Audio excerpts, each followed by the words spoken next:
What is up, cool kids? I'm Cool Trainer Gavin, and recently I made a video about what my team in Let's Go Pikachu or Let's Go Eevee would look like when it comes out in November. But making that video got me thinking, what would the actual best team for Kanto look like? Now, I've seen some people make some of these videos and circulate around, and I've had opinions on them, in favor of this Pokemon that another YouTuber chose, or saying that, oh, that Pokemon is bad, you shouldn't use that Pokemon. So I thought I would try my hand at what I think is the best possible team for playing through Kanto. Now, although Let's Go Pikachu and Let's Go Eevee are coming out in November, and they obviously take place in Kanto, we're going to be focusing mostly on the Kanto games that are already in place. That would be Gens 1 and 3 with Red, Blue, Yellow, and Fire Red and Leaf Green. Not so much in Gen 2 and Gen 4, because that's not really Kanto. That's a really bad, really watered down version of Kanto that I don't really like, and I think most people don't really like. So we're going to be focusing almost exclusively on Gen 1 and 3. Now, the mechanics work basically the same since there is no physical special split, which helps some Pokemon and really hinders others. For instance, Gyarados is quite hindered because there's no physical water type move, and it doesn't even learn any flying type moves. So Gyarados gets no physical stab at all in this gen. And the same goes for a Pokemon like Gengar. Well, although Gengar does get strong stab moves in Shadow Ball and Sludge Bomb, both of those in Gens 1 and 3 are considered physical moves, and Gengar's physical attack is quite bad, especially compared with special attack. So that will be a big factor in which Pokemon make for the best team. Something that goes into picking these Pokemon is base stat total, the usability of the stats, as in, can a Pokemon make full use of its stats, like I was talking about with Gengar. Gengar's great special attack, but in Gens 1 and 3 it can't really take good use of it because it doesn't have the move pool.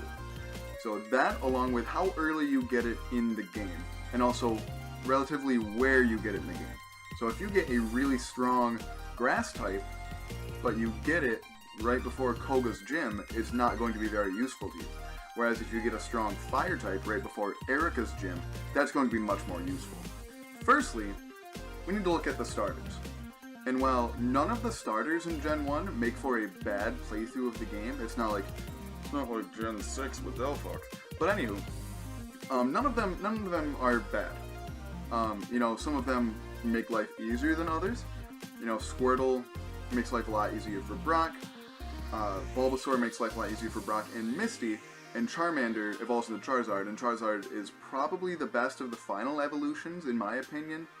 But for what makes the best team, you need to look at what else is going to be on the team, and for that reason, we're going with Venusaur. Now, Venusaur might not be the best, necessarily, of the three starters, but it is definitely the best grass type available in Gens 1 and in the Kanto Pokedex, by far. The next best would probably be Vileplume, but Vileplume along with Victory Bell being stone evolutions get no other moves by level up. And while Charizard and Blastoise might be slightly better in some aspects, there are Pokemon of their same types that can keep up pace with them, while there are no grass-type Pokemon that even hold a candle to Venusaur. Now, looking at Venusaur's stats, they're very good all around. 80 HP and 83 defense and 100 special defense make it very bulky for in-game. And attack stats of 82 physical attack, 100 special attack, and 80 speed make it hit fairly hard on either the physical or special side, considering that Sludge Bomb is a physical move in this gen. Venusaur also gets a wide variety of moves to use by TM.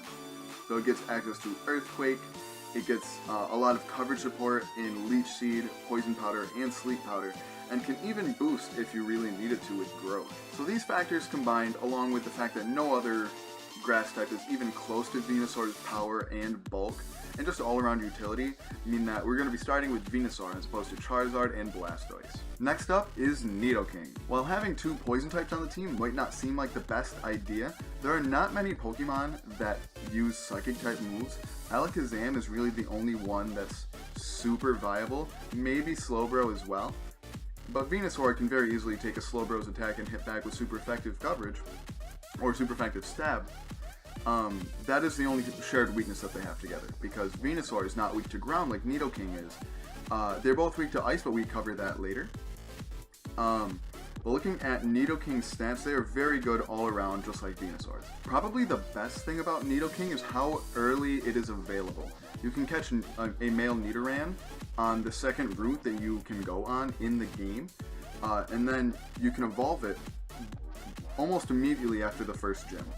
And you have a fully evolved, very powerful Pokemon on your team before the second gym.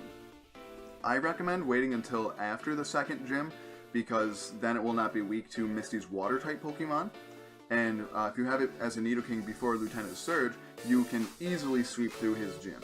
Being a Stone evolution, it only learns one move by level up, which is Thrash at level 23. But Thrash is an incredibly powerful move, especially to have around this time. Very early game, Thrash is going to sweep through almost every opponent that you come across. Looking at Nidoking's stats and coverage now, it is reasonably bulky, with an HP of 81, and then a defense of 77, and a special defense of 75.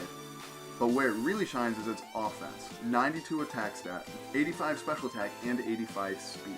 And looking at Nidoking's coverage, while its physical attack may be the better of the two, its special coverage is incredible.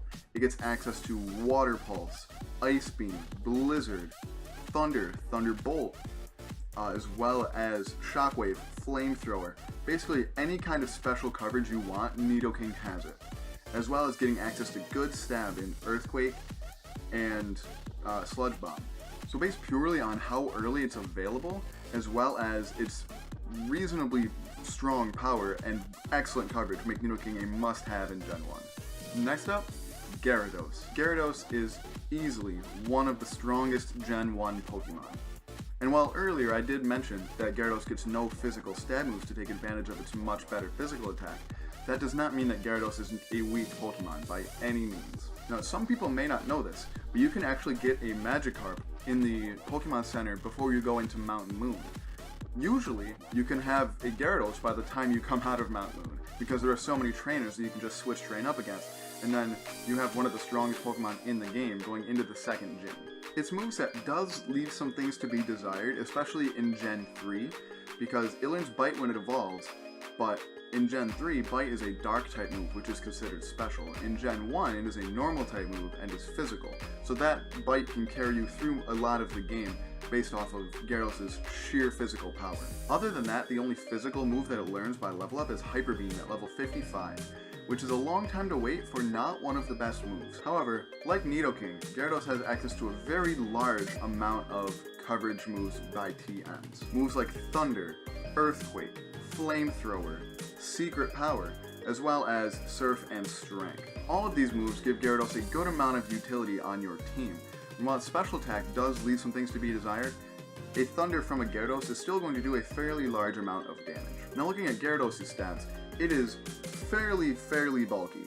I'm not going to say it's incredibly bulky, it's not the bulkiest Pokemon in the game, but with a 95 HP stat, a 79 defense stat, and 100 special defense, it can take quite a few hits, especially considering in Gen 3 it gets the Intimidate ability, essentially giving it a 50% boost to its defense.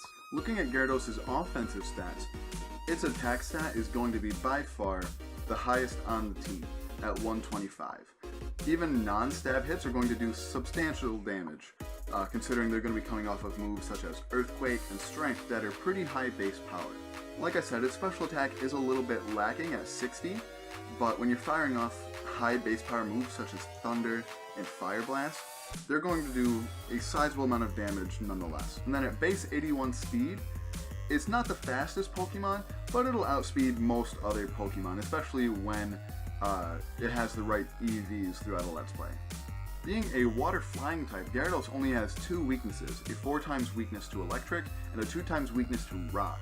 However, between Venusaur and Nidoking, both of those weaknesses are covered quite well, with Nidoking resisting rock and being immune to electric, and Venusaur resisting electric and being super effective with its grass stab on rock types.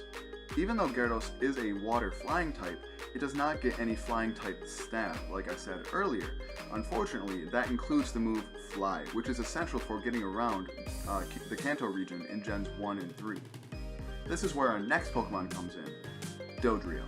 Dodrio might seem slightly out of place, but it is a fairly hard-hitting Pokemon, as well as a very fast Pokemon considering around where you get it. It is a flying type that you get right before Koga's gym, which although is a poison type gym, a lot of his Pokemon are also bug types, so its flying type stab can definitely come in handy.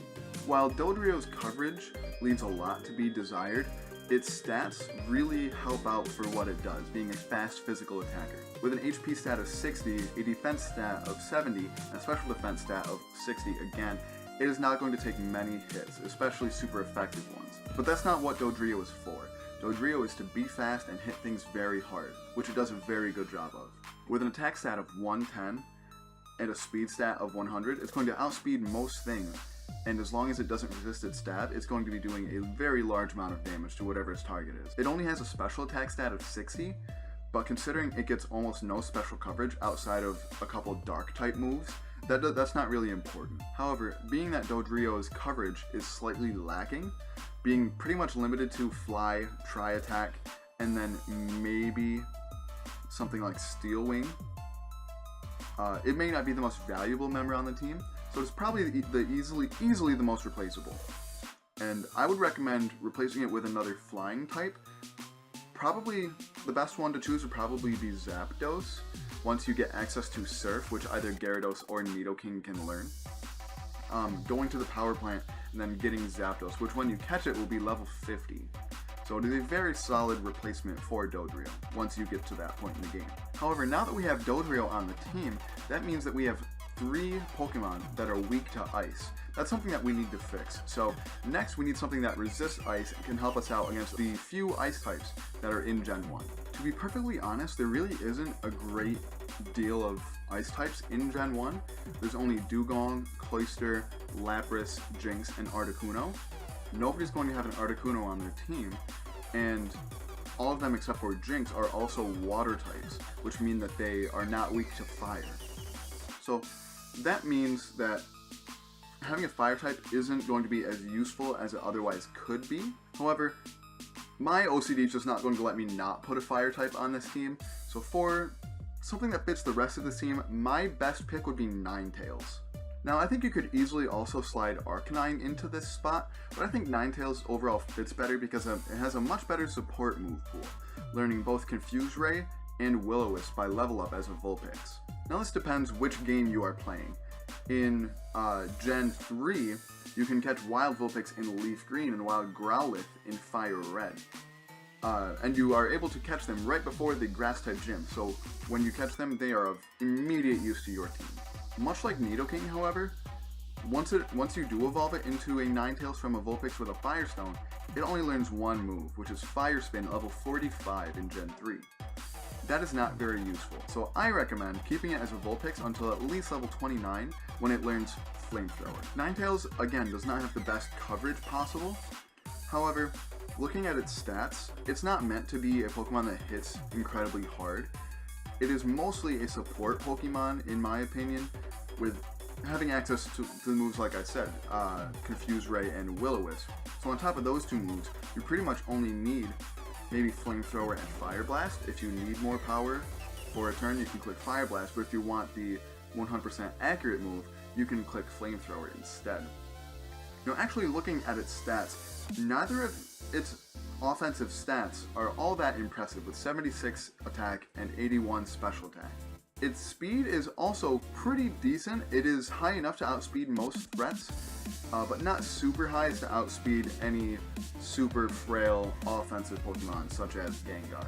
However, if you do manage to get a Will-O-Wisp off on a physically offensive Pokemon, Ninetales becomes incredibly bulky. With a 73 HP stat, which is kind of middle of the road, a 75 defense stat, which when the opponent is burned, has their attack stat, so that by itself bumps up Ninetales' physical defense, and it has a special defense of 100, so it is easily going to be able to take any ice type move that comes your way. Like I said, this Pokemon can easily be swapped out for Arcanine, or potentially even Magmar if you feel like waiting until Cinnabar Island, but I think if you wait that long, it becomes significantly less useful to the team. And finally, for the last Pokemon on the team, We need some Pokemon that is straight power. There's nothing in this generation other than Mewtwo that rivals it in pure offensive power, and that is Alakazam. This is especially true in Gen 1 when Psychic type is extremely broken. There is nothing in the game that rivals an Alakazam.